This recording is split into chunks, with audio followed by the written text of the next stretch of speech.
Book One was all about the books that I read for the last 40 years, and today I have my special guest. He's a dad of eight, and of course, a debut author, the author of the book Autism as Finding Hope in the Chaos, none other than Mr. Paul Voss. Thank you for having me, Daniel. I'm really excited to be here. Welcome, Mr. Paul. I'm Book 101 Review, and can you please introduce more about yourself that I miss? Sure. So again, my name is Paul Voss. As you mentioned, I'm a dad of 8 kids. My youngest, who is my daughter, was diagnosed with autism just over 3 years ago, and really inspired me to write about the experience. Not only the negative aspects, but there's been a lot of positives that have come out of it. And I live in Avon, Connecticut, with my wife and kids. And thank you so much for sharing your knowledge and wisdom to the world, Mr. Paul. Thank you. The title Autism as is disarming, blunt, yet the subtitle promise finding hope. Why was it important to lead with the raw, unfiltered honesty? And how does the permission to be frustrated actually open the door to hope? Yeah, that's a great question. I really struggled with the title of the book. I wanted it to reflect, how I feel sometimes, actually a lot of the time. And I think parents who are in the same situation, I think they've all said at some point, like, this sucks. This is Hmm. awful. Why me?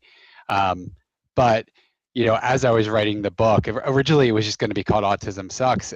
But as I was writing it, I was reminded of there have been a lot of good things that have come out of this autism diagnosis, both for me and my family. And it would really be unfair to just say autism sucks. So there's definitely moments where autism sucks. There's moments in your life where other things are not great or what you want them to be. But it was a good reminder of really finding what the positive aspects are. Even though there's still negatives, we still deal with negatives every day. Things that we would definitely want to change if I had control over it. I don't have control over it. So all I can really do is look for what the best of is in each situation and appreciate that. Many parents feel immense guilt for feeling anger, grief, and exhaustion. Does your book act a permission slip to acknowledge those difficult feelings? And what is the title first step after granting oneself that permission? Yeah, I think the big thing is, as you said, granting that permission. I tried to share a lot of personal stories that I knew would resonate with others, maybe in that situation. I also wanted to give a lens to others who may not be in that situation, but have friends or family, because I think it's hard to understand if you're not living in it every day. There's friends or family that invite you to go places or want to hang out with you, or expect you to come to their kid's birthday party. And if your child is on the spectrum, in my case, my daughter has level 3 autism. It's not always easy. There's meltdowns that can occur. You really have to make sure it's the right environment that you're going to bring your kid into sometimes. So it really was about um, going to both parents who are in the situation and then maybe helping give a lens to others. I think once you kind of get past the point that, okay, this is not what I had planned, but it's my life. I need to deal with it. I think just, looking at, all the things that you do have that are good that have come out of it. Again, it might be hard when you're not getting a lot of sleep at night, or, your child's biting your arm for the 8th time that day, leaving bite marks. But you really have to just kind of push through that and really, think about what are the benefits. I have a list of things that I wrote down that that were good in my life, just to remind me that there's always more good than bad. But I think once you acknowledge that, like, this is the situation, it's just where I am right now, it gives you kind of that freedom to move on and kind of just appreciate what's good in your life. Yes, indeed. Move on for sure. So, the defining sucks moment, Mr. Paul. Can you share a specific personal story from your family's journey that perfectly encapsulate a moment where autism suck, and how do you begin to navigate out that particular chaos? Yeah, that's a great question. You know, I think for me, it actually happened before the formal diagnosis. There were some signs leading up to us getting my daughter tested to get a confirmation, and I had in the back of, I kind of had a feeling something was wrong. Um, having 7 other children, you kind of get used to what the normal development milestones are, especially around speaking, and she's nonverbal. So there was one day where I was on the trampoline jumping with her, and just trying to get her to talk, and I kind of thought, and I was feeling sorry for myself, but it hit me that you may never hear her say "I love you," and that like shook me, and was like, this sucks. Um, there were a whole bunch of other moments kind of after that as well, after the diagnosis, but that was really the first thing I remember about what this is going to mean. At the time, I had no idea about all the other stuff that would happen, because I did, to be honest, I didn't know a lot about autism. So I didn't know that there would be nights where I would get 2 hours of sleep, or where she'd fall asleep for 40 minutes, then want to go downstairs and play at 2 a.m. in the morning. But I think that was the initial defining moment where I was like, okay, this sucks. Um, but yeah, there were a bunch of other probably moments after that as well, but that was really the first big one. Mr. Paul, in the context, what does hope look like? Is it a specific outcome, a feeling of resilience, or a shift in a daily perspective? How have you had to redefine it from a society typical definition? Yeah, I do think, it's a future outcome is one part of it, but I think you also have to really remember, for me, it's what did I start with and where am I now? Are things better or worse?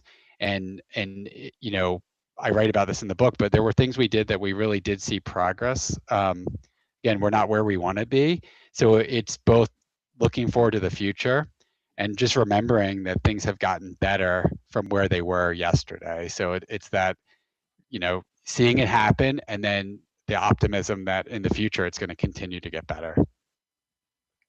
To get better for sure. Mr. Paul, the book promises to find hope in the chaos, not after it. What is the practical, tangible strategy you offer for locating a moment calm or clarity right in the middle of sensory meltdown or systemic battle? Yes, and that was why I did share a few different stories that were very personal, and to be honest, I debated sharing them. One was actually how this diagnosis impacted the rest of my family. So my oldest son, um, he was diagnosed with ADHD prior to this autism diagnosis. So before we even had our daughter, he was diagnosed with ADHD. We pursued Adderall, and as he was on it, he started talking about suicide. We immediately had a phone call with his pediatrician. We pulled him off of it. We decided, we're not going to take that risk of medication in this case, because he had never talked about it before, and in research, it was a side effect. Um, so with my daughter, with autism, one of the things we did was we went on a gluten-free, dairy-free diet as a family. Um, it was amazing that the impact that had on my son. I would have never pursued that had it not been for my daughter. And he was on a IEP plan at school. He came off of that, no longer gets any accommodations, and he's an honor roll student. So that was just kind of one example of, okay, this situation, wasn't ideal. It sucked getting a diagnosis of autism. But then, as I look at through the lens of, okay, what has that meant as a whole for my family? That was really encouraging to me, and I hope others can find encouraging aspects of things they've done to help their child, where maybe it's benefited other areas of their life. The partner dynamic, Mr. Paul, how did writing this book or the journey with it affect your relationship with your co parent? What do you learn about communication and support when both of you are at your breaking point? It's a great point. Honesty is the most important. Being able to vent to each other is really, really critical. You just need somebody that you can, say this is awful and no judgment, or really speak your mind. This book was really hard for me to write because I started it about 2 years ago, and there were just parts of the story that weren't done yet that I just felt I wasn't ready to finish writing. And then it got to a point where I kind of had everything I needed to write it, and it's a big time investment to write the book. So I really tried to manage my schedule around my family schedule. So it meant if I'm traveling for work, I'm going to make sure I get as much writing time in while I'm traveling. Waking up before everybody else does, so I could really just spend time focused on the book. It was really important for me to not take time away from the family, and not make it be, another thing on top of everything else we have going on, because of the book I was writing.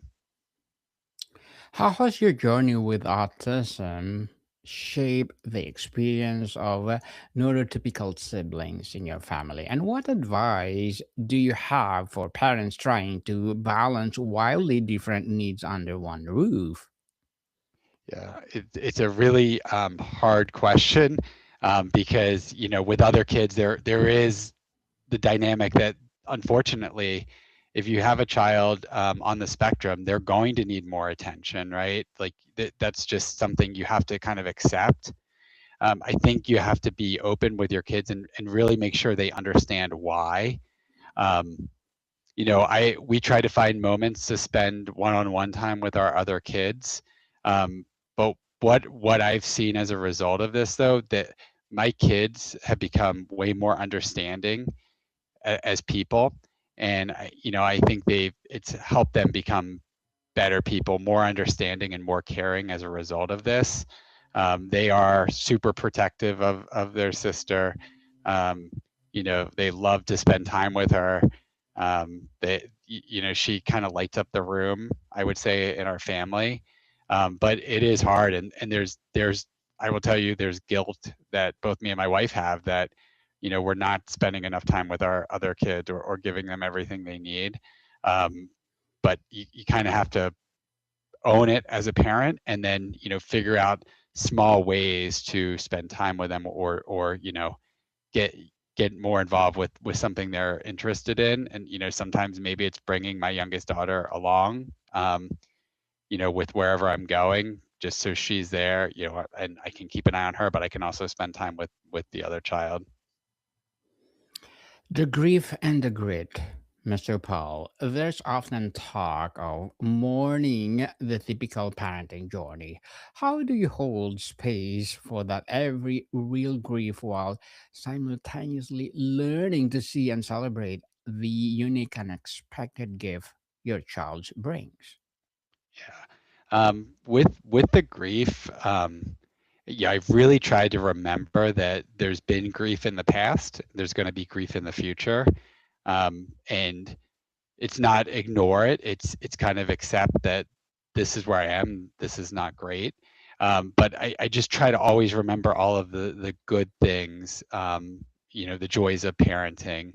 Um, there's one time, my youngest, she was climbing on a table. She fell off, and she split her lip open. We had to take her to the emergency room. It's an awful story, but um, it was during while my wife was preparing dinner on a Sunday, and me and her both took our youngest to the emergency room to get stitches. We told our kids, "Hey, we've got to go. It's an emergency. We need you to finish dinner and just kind of make sure things are cleaned up." Um, Long story short, when we got home, they had eaten dinner, they had cleaned the whole kitchen, and they had gotten ready for bed. So like it was awful. You think about the grief part. She got hurt, she cut her lip open. But when I look back on that, it's a positive story because it was so cool to come home and just see that the kids kind of took care of everything. Um, it was a good reminder that our kids are listening to us. They don't ignore us all the time. While I yell at them to clean their room or pick up, when something really does need to get done, it gets done. So I think it really is just acknowledge that bad things have happened before, they're going to happen again, and really just try to look for what the good part will come out of it, and knowing that you'll get through it, the bad part. Mm-hmm. Definitely. The tribe finder, Mr. Paul. Isolation is a huge part of why it sucks. What is your best advice for a parent feeling utterly alone to find the community, their tribe that truly gets it? Yeah, really good question. I think we social media is both good and bad, but I will tell you that I think for parents, especially parents of kids with autism, social media is such a great resource. Go onto Facebook, go onto Instagram, find parent groups. Look for parents if your child goes to school. Look for other parents. Who may have kids that have autism, and talk to them through therapy. It's a great place to meet other parents, in the waiting room, while you're waiting for the therapist or when you're leaving. I think there's a lot of small moments like that where you can make connections with other parents. And I think what's been encouraging to both me and my wife is, people want to help you and they want to share not only what's worked, but what hasn't worked. And so people, I've just noticed they're very open to talk about, their journey as well, navigating autism. Laughter as a medicine, Mr. Paul. Where does the humor fit in your philosophy? Can you share an example of a moment that was incredibly difficult, the moment, but you can now look back as on the laugh about? Yeah, that's a hard question to answer, but I try to incorporate laughter. You can't take things too serious, because if you do, life will just be a lot harder than it needs to be. Um, but my family, we joke around a lot. We tease each other at the dinner table. With my youngest, there's a lot of different things that I could think about here. I'm trying to think of a specific moment where maybe something was not good in the moment, but laughing back on it. I mean, she'll do funny things at our dinner table that I think before we would have not really laughed, like the spinning, because that was a thing that she did a lot, like spinning, um, jumping up and down, like there's certain things that she was doing because of her autism diagnosis. um, you know we can kind of laugh now, as a family together with her, especially if she's laughing. We just kind of let that laughter that she has, you know um, be contagious in our household, and carry through, versus being upset that she's not talking or that she's stimming. We just kind of let if she's happy, let that fill the household, and we're all happy, and laughing along with her. Mhm. So, Mr. Paul, if the journey is chaotic, did writing the book help you see any kind of map or predictable phrases that parents can recognize so they know they are not lost, just in a tough zone? It did. Sitting down and kind of writing down out, like, there every case of autism is different, but there are things that are similar. So, you know, the lack of sleep, I hear that from a lot of parents, especially around that 2 to 3 age mark. And I'll say it's like they're living the same life I was. 2 hours of sleep, up for a long time. 2 hours of sleep, up for a long time.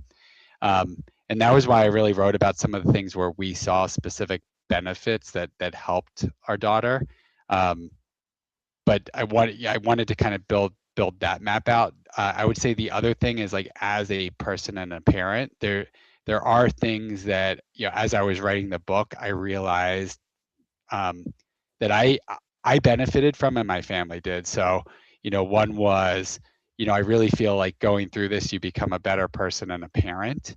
Um, yeah, I also think you'll develop a greater appreciation for the little things in life. Um, the third was you get an understanding of love that you never had before. I mentioned before I wanted to hear my daughter say "I love you," and I was scared I would never hear that. Well, as I was writing the book, and the first time I thought I finished the book, she had told me "I love you," and so I had to go back and update the book again. But what was funny about it was I wanted to hear that for so long. I love you. What I realized, like, it didn't mean anything hearing it from her, and the reason it didn't is because she's had to show me she loves me for the last 3 years. And to be honest, like, there was nothing better. Like, hearing those 3 words, like, will never come close to the way she showed me she's loved me over the 3 years. Um, and then the other thing was improving the overall health of our family. Like our family health improved because as we looked for solutions to help her, um, we it benefited the whole family. So, I think that's kind of at least a map for the parents of something that they can kind of see themselves grow into, especially if they're early in the journey. Yes, definitely. That's priceless, Mr. Paul. Saying I love you is something else, and showing it too. Your capacity to find hope depends on your own reserves. What are your non negotiable or practical act of self care that you learn you must prioritize even when it feels impossible? Great question. I would say sleep is one that is really critical. Um, a lot of the other things that I've implemented have really come from learning about my daughter and learning what can help her. I would say if you have the ability to do it, using a sauna, self care and help, like there's nothing better for me to do consistently is carving out 30 minutes a day to do a sauna. Um, and then the other thing is a concept called grounding or earthing. In the book I talk about how we got her a grounding mat to sleep on, which is just this concept of there's energy in the earth. The first night she slept on it, she slept 6 hours. So I consistently try to ground as well.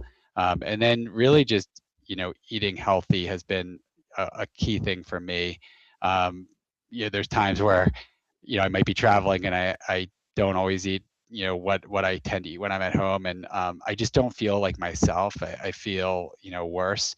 So those are kind of the key things that I really put first and foremost. And last, I would say just walking. There's nothing better than just going for a walk outside. It's really important. It helps clear your head. And even I love going for walks with my daughter. I love going for walks with my family. It's just a great exercise. Um, you don't have to run. Just walk and just kind of enjoy nature. Mr. Paul, before we wrap up our discussion for today, I'm inviting you to please do listen to my other podcast, people, because my abstract essay is already in sixth season, abstract poetry in third season, and my book 101 review in sixth season as well, comedy 101 in a third season, and my food 101 is sixth season too, geography 101, love letters, movie 101 review, music 101 our fifth season, Science 101, Sex 101, fourth season, and my baby patches, Trivia 101, Law 101, Mental Health 101, Motivation 101, Entrepreneurship 101, and of course, Bible Verses 101. Please listen to them wherever you listen your podcast.